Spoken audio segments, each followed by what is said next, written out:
ഈ ശബരിമല സ്വർണ്ണക്കൊള്ള കടകംപള്ളി സുരേന്ദ്രനിൽ വന്നു നിൽക്കുമ്പോൾ, കടകംപള്ളി ഇപ്പോൾ മുൾമുനയിലാണ് നിൽക്കുന്നത്, അവിടെ നിന്ന് വീണ്ടും പലതരത്തിലുള്ള കാര്യങ്ങളിലേക്ക് കടക്കുകയാണ്. കടകംപള്ളിയുടെ തുടർച്ചയായിട്ടുള്ള വിദേശ സന്ദർശനം അന്വേഷണത്തിൻ്റെ ഒരു ഭാഗമായി മാറുകയാണ്. അപ്പോൾ ആ വിദേശ സന്ദർശനത്തിനുമകത്തും പല ദുരൂഹതകളും നിറഞ്ഞു നിൽക്കുന്നുണ്ട്. കാരണം ഇവിടെ നിന്ന് കൊണ്ടുപോയിട്ടുള്ള ഈ സ്വർണമൊക്കെ തന്നെ വിദേശത്ത് വിനിമയം നടത്തിയിട്ടുള്ളതായിട്ട് നമ്മൾക്ക് അറിയാൻ കഴിഞ്ഞിട്ടുണ്ട്. അപ്പോൾ ഈ വിദേശയാത്രയെല്ലാം നമ്മൾ കൂട്ടി വായിക്കേണ്ടിയിരിക്കുന്നതല്ലേ? തീർച്ചയായിട്ടും. ഇപ്പോൾ ഇന്ന് SIT ഉണ്ണികൃഷ്ണൻ പോയിട്ട് വീണ്ടും കസ്റ്റഡിയിൽ ആവശ്യപ്പെട്ടിട്ടുണ്ട്. അപ്പോൾ ഇന്ന് അദ്ദേഹത്തിന് കസ്റ്റഡിയിൽ കിട്ടും എന്നാണ് പ്രതീക്ഷിക്കുന്നത്. അപ്പോൾ വീണ്ടും ചോദ്യം ചെയ്യുന്നതിനായിട്ട് പോലീസ് കസ്റ്റഡിയിലേ, SITയുടെ കസ്റ്റഡിയിലേ. ഇപ്പോൾ ആൾറെഡി ജയിലിലാണല്ലോ. അതെ. അപ്പോൾ കസ്റ്റഡി അപേക്ഷ നേരത്തെ കൊടുത്തിരുന്നു. ഇപ്പോൾ ഈ പത്മകുമാറിന് ശേഷം പുതിയ ചില ആളുകളെ അറസ്റ്റ് ചെയ്തല്ലോ. ഈ വിജയകുമാറിന് അടക്കമുള്ള ആളുകളെ അറസ്റ്റ് ചെയ്തു, പഴയ മെമ്പറിനെ. പിന്നെ കടകംപള്ളി, വിജയകുമാറും കടകംപള്ളിയും തമ്മിൽ വലിയ അടുപ്പമുണ്ട്.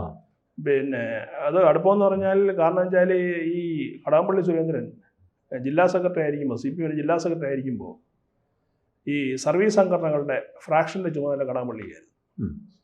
ഈ വിജയകുമാർ അക്കാലത്ത് സെക്രട്ടേറിയറ്റ് എംപ്ലോയീസ് അസോസിയേഷൻ്റെ നേതാവാണ്.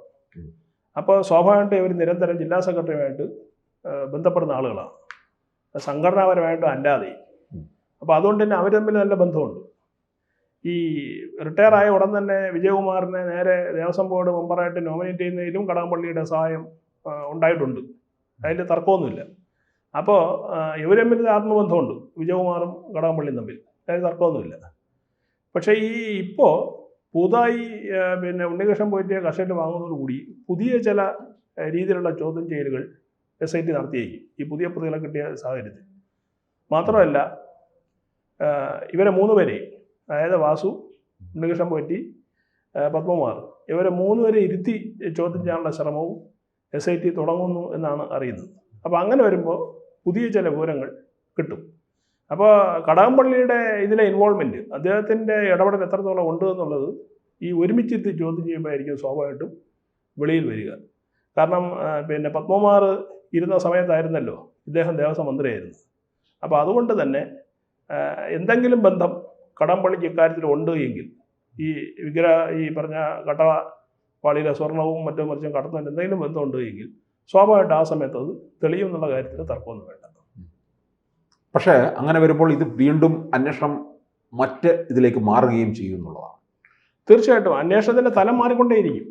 അതിൻ്റെ കാരണമെന്ന് പറയുന്നത് നേരത്തെ തന്നെ ഹൈക്കോടതി ഒരു സംശയം പഠിപ്പിച്ചല്ലോ, അതായത് അന്താരാഷ്ട്ര ബന്ധം ഈ കാര്യത്തിൽ ഉണ്ട് എന്നൊരു സംശയം പഠിപ്പിച്ചല്ലോ.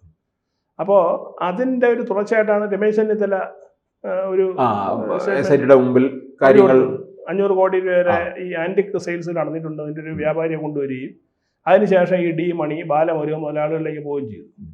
പക്ഷേ ഞാൻ മനസ്സിലാക്കുന്നത് ഈ ബാലമുരുകനും ഈ ഡി മണി എന്നതിൽ വലിയ കക്ഷികളെ അല്ല എന്നാണ് എനിക്ക് പിന്നെ തോന്നുന്നത്. വെറും ഇടനിലക്കാർ മാത്രമാണ്. ഇല്ല, ഒരുപക്ഷെ ഈ കേസിനെ ഡൈവേർട്ട് ചെയ്യാനുള്ള, വഴിതിരിച്ചുവിടാനുള്ള ശ്രമമാണോ എന്ന് നമ്മൾ സംശയിക്കേണ്ടിയിരിക്കും.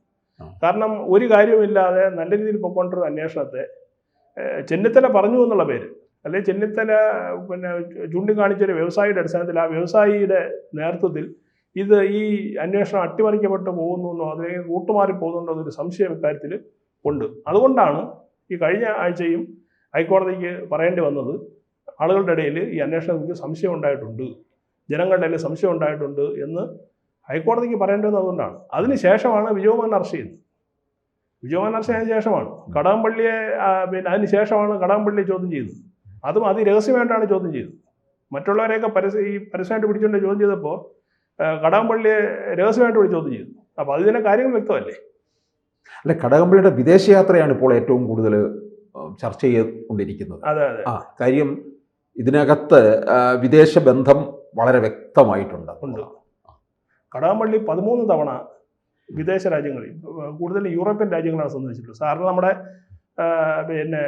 നമ്മുടെ നാട്ടിലെ മന്ത്രിമാർ കൂടുതലും GCC രാജ്യങ്ങളിലാണ് കൂടുതൽ പോകുക. ഇദ്ദേഹം സഞ്ചരിക്കുന്ന കൂടുതലും യൂറോപ്യൻ രാജ്യങ്ങളിലാണ്. മാത്രമല്ല ഒരു ദേവസ്വം മന്ത്രി യൂറോപ്യൻ രാജ്യങ്ങളിൽ എന്ത് ചെയ്യാനാണെന്നുള്ള ചോദ്യം കൂടെ വരുന്നുണ്ട്. ഇദ്ദേഹം സഹകരണവും ദേവസ്വം എന്ന് വഹിച്ചിരുന്നു.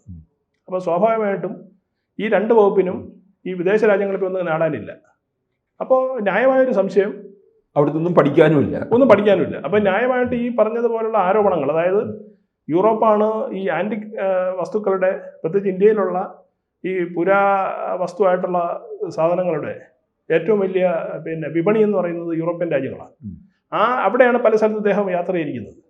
ഇറ്റലി, ജർമ്മനി, ഓസ്ട്രേലിയ, ഇങ്ങനെയൊക്കെയുള്ള സ്ഥലങ്ങളിലാണ് അദ്ദേഹം യാത്ര ചെയ്തത്. അപ്പോൾ സ്വാഭാവികമായിട്ടും ഇതുമായിട്ട് ബന്ധപ്പെട്ട് ഒരു വിദേശ ബന്ധം ഇതിനകത്തുണ്ട് എങ്കിൽ കടകംപള്ളിയുടെ ലിങ്ക് അതിൽ സ്ഥാപിക്കപ്പെടും എന്നുമാണ് നമുക്ക് തൽക്കാലം മനസ്സിലാക്കുക. അങ്ങനെ വരികയാണെന്നുണ്ടെങ്കിൽ ഇത് വീണ്ടും ഉന്നതങ്ങളിലേക്കായിരിക്കും പോകുന്നത്. ഉറപ്പായിട്ടും ഈ കടകംപള്ളിയിൽ വരുമ്പോൾ തന്നെ അത് ഉന്നതത്തിലായല്ലോ, അതിനും മേലെ പോകും. കടകംപള്ളി പാർട്ടിയുടെ ജില്ലാ സെക്രട്ടറി ആയിരുന്ന ആളാണ്, പലതവണ മന്ത്രിയായിരുന്ന ആളാണ്, 2 പ്രധാന വകുപ്പ് കൈകാര്യം ചെയ്യുന്നത്. തിരുവനന്തപുരത്തെ വളരെ പ്രശസ്തനായ സീനിയർ ആയിട്ടുള്ള നേതാവാണ്. മുഖ്യമന്ത്രിയായിട്ടും അല്ലെങ്കിൽ പാർട്ടി സെക്രട്ടറിയായിട്ടൊക്കെ ഏറെ അടുപ്പമുള്ള ഒരു വ്യക്തിയും കൂടിയാണ്. അപ്പോൾ ഇവരൊന്നും ഈ സ്വന്തം നിലയ്ക്ക് ചെയ്യും എന്ന് കരുതില്ല. CPM-ൻ്റെ ഒരു രീതി എന്ന് പറയുന്നത്, ഇപ്പോൾ കടകംപള്ളി ആണെങ്കിലും പത്മകുമാറാണെങ്കിലും ഇല്ലെങ്കിൽ മറ്റാരാണെങ്കിലും ഇത്തരം പരിപാടികൾ ചെയ്യുന്ന സമയത്ത് അത് ഏകപക്ഷമായിട്ട് ചെയ്യില്ല.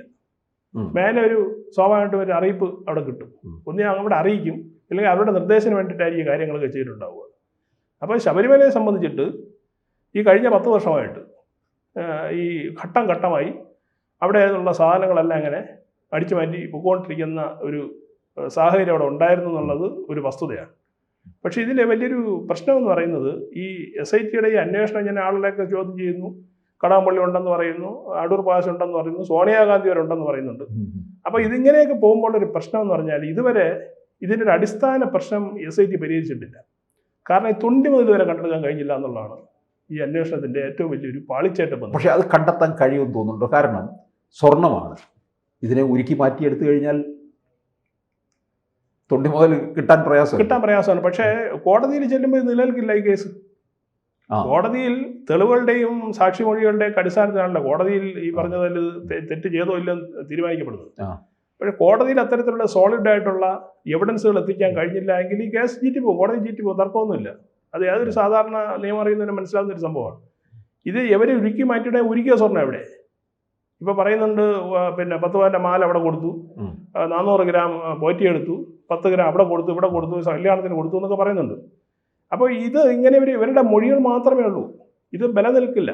കോടതി ചെല്ലുമ്പോഴത്തേക്ക് ഈ മൊഴികളുടെ അടിസ്ഥാനത്തിൽ മാത്രം ശിക്ഷിക്കാൻ കഴിയില്ല എന്നുള്ളതാണ്. സ്വാഭാവികമായിട്ട് എവിഡൻസ് ആവശ്യമായിട്ട് വരും. അതോടൊപ്പം തന്നെ തൊണ്ടി മുതൽ വേണ്ടി വരും.